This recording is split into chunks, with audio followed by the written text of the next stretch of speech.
الله وبركاته الله أكبر لا إله إلا الله الله أكبر ولله الحمد আলহামদুলিল্লাহ সমস্ত প্রশংসা সমস্ত তারিফ সেই মহান আল্লাহ পাকের যে আল্লাহ পাক আপনাকে আমাকে আজকে এমন একটা পবিত্র দিন ঈদুল আজহার দিন এই দিনে যে আমরা একটা বড় জামায়াত করে নামাজে আদায় করার জন্য অংশগ্রহণ করতে পেরেছি এই জন্য আল্লাহ পাকের শুকরিয়া আদায় করি আলহামদুলিল্লাহ।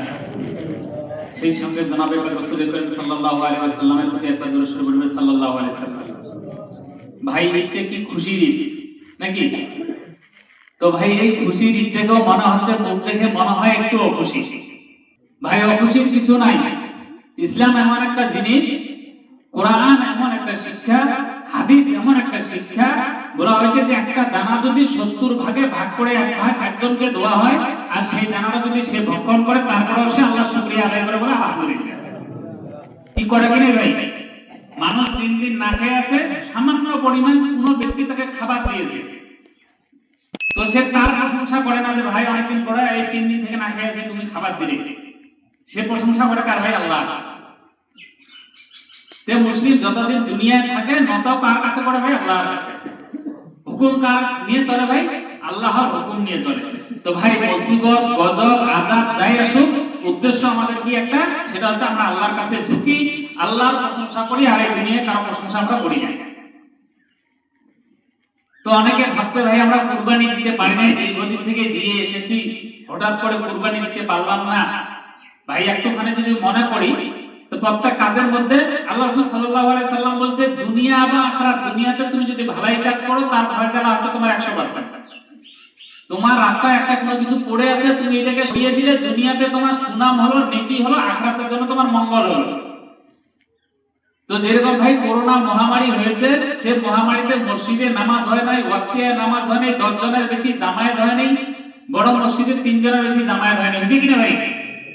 হয় নাই। তো বলা হয়েছে কি ভাই, ঘরের পরিবারকে নিয়ে যদি তুমি ঘরে জামাতটা আদায় করেছো, বলা হয়েছে যে মসজিদে জামাতের সহিত নামাজ আদায় করার সওয়াব তোমার আমলনামায় দেওয়া হয়েছে। তো ভাই ফজিলত আছে। তাহলে কোন জিনিস কোন দিকে বাদ গেল আর না গেল সেটা বড় কথা না। আল্লাহ রাব্বুল আলামিন আপনার আমার জন্য যে ফজিলত রেখেছে সেই ফজিলত থেকে যাবে। শুধু আমাদের উদ্দেশ্য কি ভাই, ইন্নামাল আমালু বিন্নিয়াত। আমাদের যদি নিয়ত ঠিক থাকে, বলা হয়েছে আমার জীবন দশায় আমি একবার হজ করব। আজকে হাজিরা হজ করতে গেছে, নিয়ত যদি করি আমার জীবন দশায় আমি একবার হজ করব, আল্লাহ আমাকে জন্য হজে একবার যাওয়ার তৌফিক দেন। তো ভাই সে লোক তো হজে যেতে পারে নাই, তার উম্মত হয়ে গেছে, আল্লাহ রাব্বুল বলেন যে তোমার হজকে আমি আল্লাহ কবুল করে দিলাম। তাহলে উদ্দেশ্য কি ভাই? নিয়তের উদ্দেশ্য ছিল, নিয়তের মকসদটা ঠিক রাখা দরকার ছিল। এই জন্য মনের দুর্বলতা, মনের ইচ্ছে কোনো কিছু করার নেই। আমরা যদি আরেকটু করে দূরে গিয়ে ভাবি, আজকে ভাই ফিলিস্তিনের কথা যদি ভাবি, গাজার অধিবাসী যাদের বাবা নাই, মা নাই, ভাই নাই, বউ নাই, আত্মীয় স্বজন কেউ নেই, হয়তো দেখা যাচ্ছে একটা 10 বছর 7 বছরের কি শিশু, সে একা একা ঘুরছে, কখনো গাছের পাতা খাচ্ছে, মানুষকে খাওয়া দিচ্ছে, তারপরে খাচ্ছে। তারও আশা একটা কি, আমার দিন হয়তো একদিন ভালো আসবে। সে কিন্তু চাচ্ছে না যে আমিও মরে যাই, সে চাচ্ছে আমার দিন হয়তো একদিন ভালো আসবে।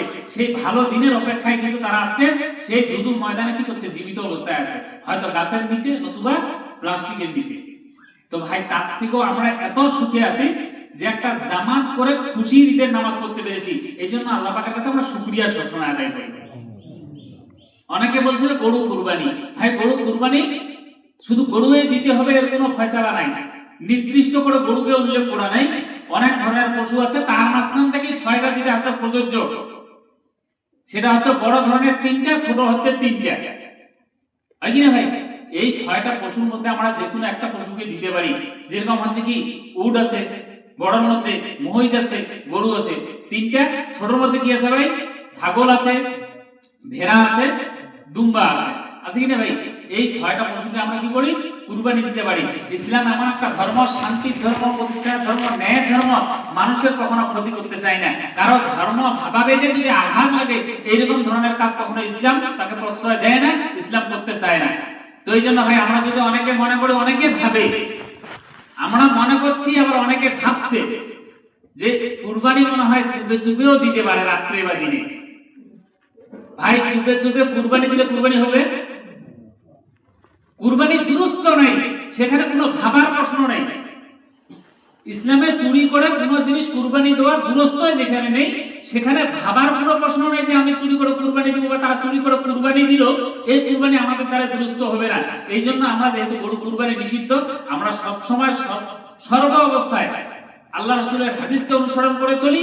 সেই হাদিসটা কি আছে যে যেই দেশে তুমি জন্মগ্রহণ করেছো, যেই দেশের অধিবাসী, সেই দেশের সংবিধানকে তুমি সর্বপ্রথম মান্যতা দাও, যদি তোমার ধর্মের বিরুদ্ধে না যায়। ধর্মের যদি বিরুদ্ধে না যায়, আজি ভাই গরু কুরবানি করা যাবে না, এটা আমার ধর্মের বিরুদ্ধে গেল না, কারণ তার থেকেও আরো 5টা পশু আমাদের জন্য খোলা রাস্তা আছে। তার জন্য 5টা পশু আমাদের জন্য খোলা রাস্তায় আছে।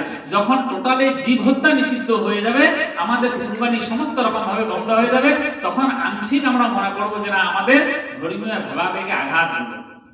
তো এই জন্য আমাদের এটা ভাবার নিয়ে কোনো কিছু নাই। কেউ যদি ভেবেও থাকে হয়তো ভুল।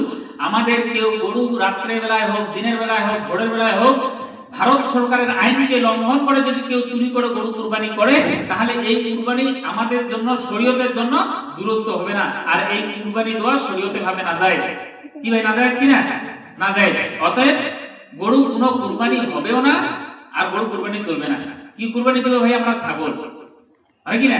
এমন একটা সময় আমরা দীর্ঘদিন থেকে যেহেতু কুরবানি দিয়ে এসেছি, আমাদের একটা প্রচলিত অভ্যাস ছিল যে নিজের গৃহপালিত পশুর আমরা পালন করি, সেটাকে আমরা খুব স্বল্প মূল্যে মাংসের পরিমাণ বেশি হয়, এই কারণে আমরা সেটাকে চেষ্টা করেছি। বিকল্প যেটা চেষ্টা, এই বিকল্প চেষ্টার জন্য হয়তো খানিকের সময়ের পূর্বে একটু যেহেতু ঘোষণা হয়ে গেছে, এই জন্য আমাদের অনেকের কি হয়েছে, অসুবিধা হয়েছে যে একটা ছাগল কিনতে গেলে 8 থেকে 10,000, 5,000, 6,000 টাকা, সাধ্য নেই আমরা তো 2,000-2,500 টাকা ভাগ দিই, হয় কি না? তো এতে এই কুরবানিটা খাওয়ার উদ্দেশ্য না, কুরবানির উদ্দেশ্যটা হচ্ছে ত্যাগ। কুরবানি আর উর্দু শব্দ যার অর্থ হচ্ছে ত্যাগ। এই কুরবানি দেওয়া মানে হচ্ছে একটা ত্যাগ স্বীকার করা। আর আমরা আজকে কুরবানি যে দিতে পারলাম না, এটাও আমরা একটা ত্যাগ স্বীকার করলাম। আমরা যে দিতে পারলাম না কুরবানি, এটাও আমরা একটা বড় ত্যাগ স্বীকার করলাম, যে আজকে বাপ দাদু থেকে সেই দিন থেকে আমরা কুরবানি দিয়ে এসেছি, আজকে আমরা পারলাম না, এটা আমরা ত্যাগ স্বীকার করলাম। তবে যাদের সাধ্য আছে, যাদের সাধ্য আছে পরিবারের পক্ষ থেকে একটা হলো ছাগল যদি দিয়ে দেন, আলহামদুলিল্লাহ, অসুবিধা নেই। এখানে দোলাদলি বলাবলির কোনো কিছু নাই। সমাজে একটা দুটো যদি কুরবানি হয়েও থাকে, যেহেতু পরিস্থিতি যেরকম সেরকম ভাবে এগোতেই হবে। নিয়ত রাখতে হবে আগামী বছর ইনশাআল্লাহ এই সমাজে 70 থেকে 80টা খাসি কুরবানি হবে ইনশাআল্লাহ। ইনশাআল্লাহ ভাই নিয়ত করি, 70 থেকে 80টা খাসি ইনশাআল্লাহ কুরবানি হবে। প্রত্যেক ঘরে ঘরে, প্রত্যেক জনে জনে কুরবানি হবে খাসি ইনশাআল্লাহ। ভাই সেটা আমরা কি করে দিব? সেটা আমরা কি করে দিব? আমাদেরকে প্রস্তুতি নিতে হবে, একটু আগাম প্রস্তুতি আগাম নিতে হবে। আমরা প্রত্যেকে বাড়িতে কি করি ভাই, হয়তো 2-4টা গরু পুষি, হয়তো 2-4টা ছাগল অবশ্যই পুষি। আমরা চেষ্টা করব বিশেষ করে ঈদের পরে, হয়তো 1-2 মাস পরে আমরা চেষ্টা করব সেই কুরবানির নিয়তে 2টা খাসি কিনে রাখবো। সে ছোট থেকে 1 বছর ধরে তাকে লালন পালন করব, যত্ন করব, যত্ন করে খাওয়াবো। কুরবানির সময় আসবে, একটাকে কুরবানি দিব, একটাকে বাজারে বিক্রি করে দিব। সেই বিক্রির টাকা দিয়ে বাচ্চা কাচ্চার জন্য সমস্ত দিন ভরণ পোষণ হবে, একটা কুরবানি আমাদের আদায় হয়ে যাবে। ভাই ফজিলত কয়টা? 2টা। সব থেকে বড় ফজিলত কি আছে? বলছে ওই পশুকে কুরবানি দাও যেটাকে তোমার সব থেকে বেশি মায়া হয়। ভাই সুন্দর দেখে পশু কেন কিনা হয়? 1 নম্বরে হচ্ছে লেঙ্গড়া ঘোড়া চলবে না, এই পড়া আলোচনায় আসছে, যেহেতু দীর্ঘ আলোচনা করাটাও ঠিক না। সুন্দর দেখে পশু কুরবানি দেওয়া, সুন্দর জিনিসের প্রতি প্রত্যেকের মায়া থাকে। আবার সুন্দর জিনিসের প্রতি যদি কুরবানি দেওয়া হয় নাকি পাওয়া যায়। তো ভাই 1 বছর ধরে বিশেষ করে ছাগল যদি কারো বাড়িতে থাকে, একটা 2টা আসে, যদি এরকম ভাবে পালন করে, সে ছাগলটা কিরকম মায়া হয় সে জানে, আর কেউ জানে না।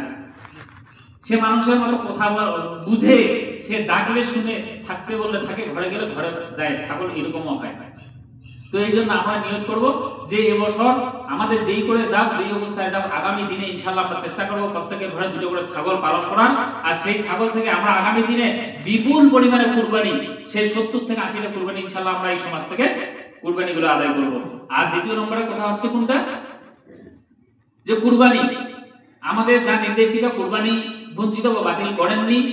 যেহেতু কুরবানি বাতিল হয়নি, এই জন্য আমরা জোর গলায় বা চিৎকার করে বলতে পারি না যে আমাদের মুসলিম ধর্মের বা মুসলিম সমাজের এত সুন্দর একটা পরব বা ঈদুল আজহা, একটা আমাদের কুরবানি ঈদ, সেই ঈদে আজকে আমাদের কুরবানিকে বন্ধ করে দিল, এটা বলা যাবে না। যাবে কি ভাই? এটা বলা যাবে না। কারণ আমাদের কুরবানি দেওয়ার জন্য তারা রাস্তা খুলে রেখেছে, কিছু গাইডলাইন দিয়েছে প্রশাসনের পক্ষ থেকে, সেটা হচ্ছে 14 বছরের ঊর্ধ্বে হতে হবে। 14 বছরের ঊর্ধ্বে হতে হবে। কিন্তু আমাদের কুরবানি যেটা পশু হবে সতেজ হবে, সুস্থ হবে, শক্তিশালী হবে। ভাই 14 বছরের গরু তো পীড়িত দূরের কাছে ঘাটা ধরে পার হওয়া মুশকিল হয়ে যাবে, হয় কি নেই? 14 বছর যদি গরুটার বয়স হওয়ার অবস্থা কি হবে? তো যাই হোক, আল্লাহ সব থেকে বেহেদের জানায়, আইনকে আমরা প্রাধান্য দেই, আমরা সম্মান দেই, আগামী দিনও দিয়েছি, এখনো দিচ্ছি, আগামী দিনও আমাদের সন্তান ভবিষ্যৎ যারা আসবে আমরা দিব। কারণ আমরা হচ্ছে সব থেকে বেশি যেরকম কোরআনকে মান্যতা দেই, কোরআনকে মানি, সেরকম আমরা সংবিধান, ভারতের সংবিধানকে সম্মানের সহিত আমরা মান্যতা দিই। এটা কথা আমার মাথায় রাখতে হবে। আজ পর্যন্ত আমার সামনে হয়তো সংবিধানের বিরুদ্ধে কোনো মুসলিম সামনাসামনি হয়তো কোনোদিন কথা বলে নাই, আর কোনোদিন শুনিও নাই। আগামী দিনে ইনশাআল্লাহ কোনো মুসলিমের মুখ থেকে সংবিধানমূলক বিরোধিতা কথা কোনোদিন শোনা যাবে না। কারণ আমরা ভালো করেই জানি যে এই দেশকে প্রতিষ্ঠিত করার জন্য, ইংরেজদের তাড়ানোর জন্য মুসলিমদের ভূমিকা অনেক ছিল, আর এর জন্য অনেকে শহীদ হয়েছে। আমরা ইতিহাস পড়েছি, অনেকে ইতিহাস জানি যে 60,000-এর অধিক হাফেজ এবং আলেম ওলামাকে কি করেছে ভাই, একসঙ্গে তাদেরকে গাছে লটকিয়ে কি ফাঁসিতে ঝুলিয়ে দেওয়া হয়েছিল। এই কম বড় কথা নয়। আজকে গেট অফ ইন্ডিয়া ভারতবর্ষে এখনো যে শিলান্যাস করা আছে, সেখানে গিয়ে এখনো লেখা আছে, তার প্রমাণ এখনো মিশে যায় নাই। আর যদিও ইতিহাসের পাতা থেকে মিশে যায়, আমরা সিলসিলায় আমাদের ইতিহাস অবশ্যই মুখে বা জোবানে আমাদের পৌঁছাতে থাকবে যে আমরা ভারতবর্ষের জন্য কতটুকু ত্যাগ স্বীকার করেছি আমরা মুসলিম সমাজ। তো যাই হোক, আজকে এমন একটা দেশ, আমাদের ভারতবর্ষ একটা গণতন্ত্র দেশ, সবার মধ্যে সার্বভৌমত্ব আমরা রক্ষা করে আমরা এই দেশে চলি। আমাদের ধর্ম হচ্ছে প্রত্যেকটা ধর্মকে সমমূল্যমান সম্মান দেওয়া। ভাই একটা জিনিস, ইসলামের এমন একটা গুণ আছে, আজকে আমার ইসলাম, আমি আরেকটা ধর্মকে ছোট করে দেখলাম, অনেক আলেম ওলামাকে জিজ্ঞাসা করে দেখবেন, অনেকে এখানে জাননেওয়ালাও আছে। যদি আমি কোনো ধর্মকে ছোট করি বা ছোট করে দেখি, তাকে আবার ঘৃণা করি, তাহলে আমি আবার মুমিন হলাম না। আমি মুমিন না, বলছে অতক্ষণ পর্যন্ত সে প্রকৃত মুমিন না। যদি সে অন্য ধর্মের প্রতি বিদ্বেষ করে, অন্য ধর্মকে ঘৃণা করে, অন্য ধর্মকে ছোট করে, তাহলে বোঝা গেল কি ইসলামে যারা প্রতিষ্ঠিত, যারা ঈমানওয়ালা, আমরা প্রত্যেকে ঈমানওয়ালা যারা আছি, আজকে ঈমান আছে বলে মসজিদে আসতে পেরেছি, নামাজে ঈমান না থাকলে আমরা এখানে আসতাম না। তো ভাই, যেহেতু আমরা ঈমানওয়ালার ঘরে জন্মগ্রহণ করেছি, আমাদের প্রত্যেকের ঈমান আছে। আমরা কোনো ধর্মের প্রতি আঘাত হানতে চাই না, কোনো ধর্মকে আমরা ছোট করে দেখতে চাই না। কারণ যদি দেখেও থাকি, তাহলে হচ্ছে কি ভাই, আমি পরিপূর্ণ ধার্মিক বা পরিপূর্ণ ঈমানওয়ালা হতে পারলাম না। এই কথাটাকে মাথায় রাখতে হবে। ভারতীয় সংবিধানকে সম্মান জানাতে হবে। পাড়া প্রতিবেশী, এখানে আল্লাহ রাসূল সাল্লাল্লাহু আলাইহি ওয়াসাল্লামের একটা হাদিস বলি ভাই, শেষ করে দিচ্ছি, অনেকটা মনে হচ্ছে বিরক্ত বোধ হচ্ছে, যে পাড়া প্রতিবেশী কাকে বলা হয়? বলা হয়েছে যে তুমি যখন খাবে, সে ভালো মন্দ যাই খাও, তুমি সুখে খাচ্ছ, তোমার পাড়া প্রতিবেশী 2 থেকে 3 দিন না খেয়ে আছে, আর তুমি ভালো খাচ্ছ, তুমি এইটা ঈমানওয়ালার মধ্যে পড়ো না, বা তুমি মুমিনের মধ্যে পড়ো না। কারণ তোমার কর্তব্য হচ্ছে পাড়া প্রতিবেশীদের উপর খোঁজ নেওয়া। তুমি মাছ ভাত খাচ্ছ, অসুবিধা নাই, কিন্তু তাকে হচ্ছে একটু হলে তো চিরা দিতে পারো, বা তোমার খুবই ভালো খাচ্ছ, ফলমূল খাচ্ছ, অসুবিধা কিছু নাই, এক বাটি হলো তুমি সবজি দিতে তুমি পারো। এখানে পাড়া প্রতিবেশী বলতে, পাড়া প্রতিবেশী ভাই মুসলিমের কথা বলা হয় নাই। তোমার পাড়া প্রতিবেশী বলতে হচ্ছে যারাই তোমার পাড়া প্রতিবেশী আছে, সে যে ধর্মেরই হোক না কেন, তোমাকে তাকে দেখতেই হবে, কারণ তুমি ঈমানের মধ্যে গণ্য হয়ে আছো। তো সেরকম ভাবে আমরা এলাকায় বসবাস করি, আমরা বিভিন্ন ধর্মের মানুষ একত্রিত হয়ে বসবাস করি। আমাদের প্রত্যেকের উদ্দেশ্য হচ্ছে সকলের সঙ্গে সামঞ্জস্যতা বজায় রেখে কথা বলা, সামঞ্জস্যতার সঙ্গে চলা। কারণ একটা জিনিস মনে রাখতে হবে, একজন মানুষ আরেকজনকে ছাড়া চলতে পারে না, সেরকম একজনের সঙ্গে ব্যবসা আরেকজনের সঙ্গে না করলে চলতে পারে না। আজকে আমাদের মধ্যে কোনো বিভেদ রাখা যাবে না। আমাদের সবসময় একটা জিনিস মাথায় রাখতে হবে যে যদি এলাকায় কোনো খারাপ পরিস্থিতি চলে আসে, খারাপ পরিস্থিতি হয়, ক্ষতি বাইরের থেকে কোনো লোকের হয় না। আজকে কলকাতার মানুষের ক্ষতি হবে না, দিল্লির মানুষের ক্ষতি হবে না, জলপাইগুড়ি জেলাবাসী যারা জলপাইগুড়ি টাউনে থাকে তারা ক্ষতি হবে না। আমাদের যদি আজকে মারামারি হয়, তাহলে আমাদের কি, আমাদের সমাজের হয়তো মুসলিমদের না, আমাদের হিন্দু ভাইদের ক্ষতি হবে। ভাই ক্ষতি যেহেতু আমাদের হবে উভয় পক্ষে, এই জন্য এই ক্ষতিটা আমরা নিতে যাবো না কখনো। আমাদেরকে উভয়কে বোঝার দরকার আছে যে আমরা সন্নিকটে সেই দিক থেকে একসঙ্গে বসবাস করি, আগামী দিনে আমরা শান্তিপূর্ণভাবে বসবাস করব, এই বার্তাটুকু আমাদেরকে দিতে হবে। আর এই বার্তার সঙ্গে আমাদের প্রত্যেকে থাকতে হবে। আর আজকে যে পবিত্র ঈদুল আজহা, আমরা যে ঈদ মোবারক পালন করেছি, আমাদের প্রত্যেকের এলাকাবাসী, এলাকার ভাই যারা আছে, ভিন্ন ধর্মেরও অনেকে আছে, তারা উপস্থিত হন, অনেকে থাকেন। প্রত্যেকে আমরা ঈদের শুভেচ্ছা ও আন্তরিক ভালোবাসা জানাই। এবং আজকে যে আমরা এখানে ঈদ করতে এসেছি, আমরা ঈদ করেছি, ঈদের নামাজ সুস্থভাবে পড়েছি, এই জন্য আল্লাহর শুকরিয়া আদায় করতে হবে। আর বিশেষ করে হচ্ছে আমরা এই নামাজের পরে বিভিন্ন কাজে বিভিন্ন জায়গায় যার যেরকম ঈদের দিনে খুশি সেরকম ভাবে আমরা বের হই বা এসে করি। ছেলে যারা আছে যুবকদের উদ্দেশ্য করে একটা বলছি, ঈদের দিন অনেক সময় হয় যে বাইক চালিয়ে খুব দ্রুত গতিতে বাইক চালায়, অনেক যুবক ছেলে এখানে আছে, এমনটা হয়। ভাই একটা জিনিস মাথায় রাখতে হবে, কখন বাইক জোরে চালানো যাবে আর কখন বাইক স্লো চালাতে হবে। আইন যেরকম ভাবে আসে সেরকম ভাবে মানুষকে ছুটতে হয়, আইন যেরকম ভাবে আসে সেরকম ভাবে মানুষকে ছুটতে হয়। আগে এই মাইক আমরা বলতে না, সারা পশ্চিম বাংলায় খুব সাউন্ড দিয়ে আওয়াজ হতো। আইন আসছে, আইন প্রদত্ত হয়েছে, নির্দেশ হয়েছে 65 ডেসিবেলের নিচে তোমাদেরকে বাজাতে হবে, 65 ডেসিবেলের উপরে তোমাদেরকে বাজানো যাবে না। সেরকম ভাবে সারা পশ্চিম বাংলায় আজকে সাউন্ড সিস্টেম কম আছে। সে সারা পশ্চিম বাংলায় বলছে, শুধু আমাদের মুসলিমদের ক্ষেত্রে বলছি না, সারা পশ্চিম বাংলায় সাউন্ড সিস্টেমের আওয়াজ খুব কম আছে।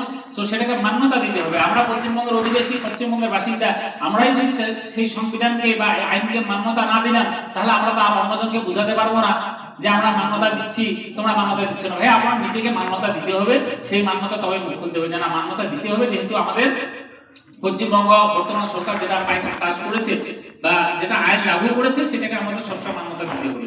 তো এই জন্য আমরা যারা কুরবানি দিতে পারিনি, সেটা আমাদের যে নিয়ত ছিল, আল্লাহ আমাদের প্রত্যেকের নিয়তকে পূরণ করব।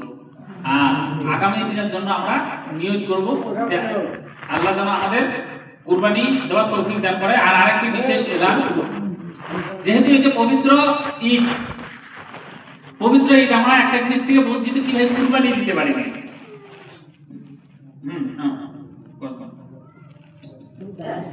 আরেকটা কি ভাই, আমরা এক নম্বর হচ্ছে কুরবানি দিতে পারি না।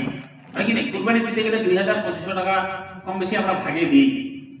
তো ভাই নিয়ত অনেক দিক থেকেও পূরণ হয়। কয়টা জিনিস আল্লাহর দরবারে স্বয়ং মোড়ার পড়েও যায়, কয়েকটা জিনিস কি ভাই। এক নম্বর যেটা যায় সেটা হচ্ছে সদকায়ে জারিয়া। কি হবে সেটাই তো, এক নম্বর হচ্ছে সদকায়ে জারিয়া। সদকায়ে জারিয়াটা কোন সদকায়ে জারিয়া? যে জায়গায় দান করলে ইলম হাসিল হয়, যে জায়গায় দান করলে দিন প্রতিষ্ঠিত হয়, যে জায়গায় দান করলে আমল তৈরি হয়, বা যে জায়গা থেকে ইবাদত করা যায়, এই জায়গাগুলোতে যদি দান করা হয়, বলছে মাইয়াত আবাদান আবাদান জিন্দেগি সে কবরে বসে সওয়াব পাবে। আরেকটা হচ্ছে ইলমে দিন, যে শিক্ষা দিয়ে গেলে সেই শিক্ষা যতদিন বিস্তার হবে সে ব্যক্তি ততদিন কবরে বসে সওয়াব কি করবে ভাই, সেটা পেতেই থাকবে। আরেকটা হচ্ছে নেক সন্তান, এমন সন্তানকে রেখে গেছে দুনিয়ার বুকে, সে খারাপই করে না, এসে করে না, আল্লাহওয়ালা, সে বাবা মার জন্য দোয়া করে, 5 ওয়াক্ত নামাজ করে, দিনের খেদমত করে, মানুষকে খেদমত করে, এই সওয়াব সে কি করবে ভাই, কিয়ামতের দিন সে বসে বসে পাইতে থাকবে। তো ভাই যেহেতু আমরা কুরবানি থেকে বঞ্চিত হয়েছি, তারপরেও আমরা একটা রাস্তা খোলা আছে। সেই রাস্তা খোলা আছে ভাই, আজকে আপনাদের এই একটা মসজিদ খুব স্বল্প সময়ের মধ্যে 2 থেকে 3 বছর, মনে হচ্ছে 3 বছর, এই 3 বছরের মধ্যে এত সুন্দর একটা মসজিদ আল্লাহ পাক আপনাদেরকে পুরো তৌফিক দিয়েছেন আপনাদের চেষ্টায়। ভাই 10 যদি চেষ্টা না থাকতো তাহলে এই মসজিদ তুলে মুশকিল ছিল। আজকে 10 চেষ্টা, প্রত্যেকটা মানুষের চেষ্টার জন্য আজকে একটা মসজিদ প্রতিষ্ঠিত হয়েছে। আপনাদের মসজিদে অনেক কাজ এখনো বাকি, আপনাদের মসজিদে অনেক কাজ এখনো বাকি। তো অনেকে হয়তো চাঁদা তুলবে এখানে বা যাবে, যদি কেউ লেখার অসুবিধা কিছু নাই। তো ভাই একদিকে হয়তো একটুখানি যদিও মানে কুরবানিটা দিতে পারিনি, মনে বেদনা, শান্তি নেই, কমসে কম আরেকটা দিক দিয়ে যদি 10 টাকা সদকায়ে জারিয়া মসজিদের নামে দান করে যদি যাই, হয়তো মনে একটু তৃপ্তি পাবে, শান্তি পাবে যে আমি না কুরবানি দিতে পারলাম না, কিন্তু ওই থেকে আমি কিছু সংখ্যক টাকা কি করলাম ভাই, মসজিদে দান করলাম।